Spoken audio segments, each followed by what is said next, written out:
സർവശക്തനായ ദൈവത്തിൻ്റെ അതിപരിശുദ്ധ നാമം അതിയായി മഹത്വപ്പെടുമാറാകട്ടെ. നിങ്ങൾ ശ്രവിക്കുന്നത് ജീസസ് വോയിസ് മെസ്സേജ്. എല്ലാ ശ്രോതാക്കൾക്കും കർത്താവായ യേശുക്രിസ്തുവിൻ നാമത്തിൽ സ്വാഗതം. അല്പസമയ ധ്യാനത്തിന് ഒരു തിരുവചനം വായിക്കുന്നു. സങ്കീർത്തനം 2, 7 തിരുവചനം. ഞാൻ ഒരു നിർണയം പ്രസ്താവിക്കുന്നു. യഹോവ എന്നോട് അരുളി ചെയ്തത്, നീ എൻ്റെ പുത്രൻ, ഇന്നു ഞാൻ നിന്നെ ജനിപ്പിച്ചിരിക്കുന്നു. കർത്താവിൽ പ്രിയരെ, നാം വായിച്ചു കേട്ട 2 സങ്കീർത്തനം 7 തിരുവചനത്തിൽ സ്വർഗത്തിലെ ദൈവമായ അഥവാ പിതാവായ ദൈവത്തിൻ്റെ ഒരു നിർണയമാണ് അഥവാ ഒരു പദ്ധതിയാണ് നാം വായിച്ചു കേൾക്കുവാനിടയായത്. ആ പദ്ധതിയിൽ പറഞ്ഞിരിക്കുന്നത്, ഇന്ന് ഞാൻ നിന്നെ ജനിപ്പിച്ചിരിക്കുന്നു എന്ന് ആണ്. എന്തിനാണ് സ്വർഗത്തിലെ ദൈവം അവിടുത്തെ പുത്രനായ ക്രിസ്തുവിനെ ഈ ഭൂമിയിൽ ജനിപ്പിച്ചിരിക്കുന്നു അഥവാ മനുഷ്യാവതാരമായി നൽകിയിരിക്കുന്നു എന്നുള്ള ചോദ്യത്തിൻ്റെ ഉത്തരം കൂടി തൊട്ടടുത്ത വാക്കിൽ എഴുതിയിരിക്കുന്നു. എന്നോട് ചോദിച്ചു കൊള്ളുക, ഞാൻ നിനക്ക് ജാതികളെ അവകാശമായി തരും. ഈ ഭൂമിയിൽ ദൈവം സൃഷ്ടിച്ച സകലജാതി ജനങ്ങളെയും രക്ഷിക്കുക എന്നുള്ളത് ദൈവിക പദ്ധതിയാണ്. എന്തുകൊണ്ടെന്നാൽ മനുഷ്യൻ ദൈവത്തിൻ്റെ കൈവേലയാണ്. ദൈവം തൻ്റെ തൃക്കരങ്ങളാൽ മനുഷ്യനെ നിർമ്മിച്ചിരിക്കുന്നു. അതുകൊണ്ട് തന്നെ മനുഷ്യൻ്റെ നാശം ദൈവം ആഗ്രഹിക്കുന്നില്ല. മനുഷ്യനെ നാശത്തിലേക്ക് നയിക്കുന്നത് പാപമാണ്. ആ പാപത്തിൻ്റെ ശക്തി ന്യായപ്രമാണമാണ്. ആ ന്യായപ്രമാണത്തിൻ്റെ ശക്തിയിൽ നിന്ന് വിടുവിക്കുവാൻ ഒരു രക്ഷകൻ അത്യാവശ്യമാണ്. മനുഷ്യൻ്റെ ശത്രുവായ പിശാചാണ് പാപത്തിൻ്റെ മൂലഹേതു. സാത്താൻ മനുഷ്യനെ പാപം ചെയ്യുവാൻ പ്രേരിപ്പിക്കുന്നു.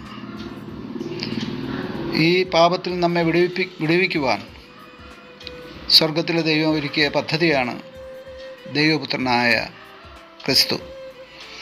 ആ ലോകരക്ഷകൻ്റെ ജനന മഹോത്സവം ലോകമെമ്പാടും ആഘോഷിക്കുന്ന ഈ നാളുകളിൽ പാപത്താൽ ദൈവസാന്നിധ്യത്തിൽ നിന്നും എന്നേക്കുമായി അകന്നുപോയ മാനവരാശിക്ക് സ്വർഗത്തിലെ ദൈവം നൽകിയ രക്ഷയുടെ ആനന്ദമാണ് ക്രിസ്തുമസിലൂടെ നമുക്ക് ലഭിക്കുന്നത്. ദൈവസ്നേഹത്തിൻ്റെ ഉത്തമ ഉദാഹരണമായി, ദൃഷ്ടാന്തമായി നമുക്ക് ക്രിസ്തുവിനെ കാണാം.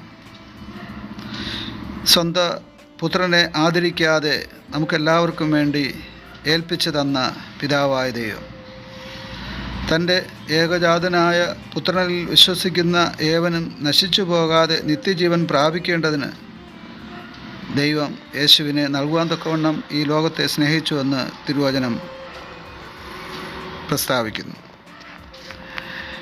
ഈ ക്രിസ്മസ് ദിനങ്ങളിൽ അഥവാ ക്രിസ്തുവിൻ്റെ ജനന മഹോത്സവം ധ്യാനിക്കുന്ന ദിനങ്ങളിൽ ചരിത്ര പുരുഷൻ കൂടിയായ ദൈവപുത്രൻ്റെ തിരുപ്പിറവി നമ്മെ ഓർപ്പിക്കുന്നത് മാനവരാശിയുടെ രക്ഷയ്ക്ക് വേണ്ടിയുള്ള ദൈവത്തിൻ്റെ നിർണയമാണ്. അതാണ് നാം സങ്കീർത്തനം 2:7 വായിച്ചു കേട്ടത്. ദൈവത്തിൻ്റെ അനധികാല പദ്ധതിയായുള്ള ദൈവത്തിൻ്റെ ഹൃദയത്തിലുള്ള മനസ്സിലുള്ള ആ ചിന്തയാണ് അവിടെ എഴുതിയിരിക്കുന്നത്. ഞാൻ ഇപ്രകാരം ഒരു നിർണയം എടുത്തിരിക്കുകയാണ്. ആ നിർണയം ദൈവപുത്രൻ്റെ ജനനവുമായി ബന്ധപ്പെട്ടതാണ്. ആ ദൈവപുത്രൻ്റെ ജനനം മാനവരാശിയുടെ രക്ഷയുമായി ബന്ധപ്പെട്ടതാണ്. നമുക്ക് ഈ നാളുകളിൽ അഥവാ ആഗമന കാലം എന്നറിയപ്പെടുന്ന ക്രിസ്തുനാഥൻ്റെ ഒന്നാം വരവിൻ്റെ ജനന മഹോത്സവത്തിൻ്റെ ആരാധനകളും പ്രാർത്ഥനകളും ശുശ്രൂഷകളൊക്കെ ദൈവാലയങ്ങളിലൊക്കെ നടക്കുമ്പോൾ ക്രിസ്തുവിൽ നമുക്ക് സന്തോഷിക്കാം. യേശുവിൻ്റെ നാമത്തിലുള്ള രക്ഷയിൽ നമുക്ക് ആനന്ദം കണ്ടെത്താം. നാം രക്ഷയുടെ ആനന്ദം അനുഭവിക്കുന്നതോടൊപ്പം അതിനെയും പ്രാപിക്കാത്തവർക്ക് നൽകുവാനായി, അഥവാ രക്ഷകനെ നൽകുവാനായി നമുക്ക് പ്രാർത്ഥിക്കുകയും പ്രയത്നിക്കുകയും ചെയ്യാം. ആമേൻ.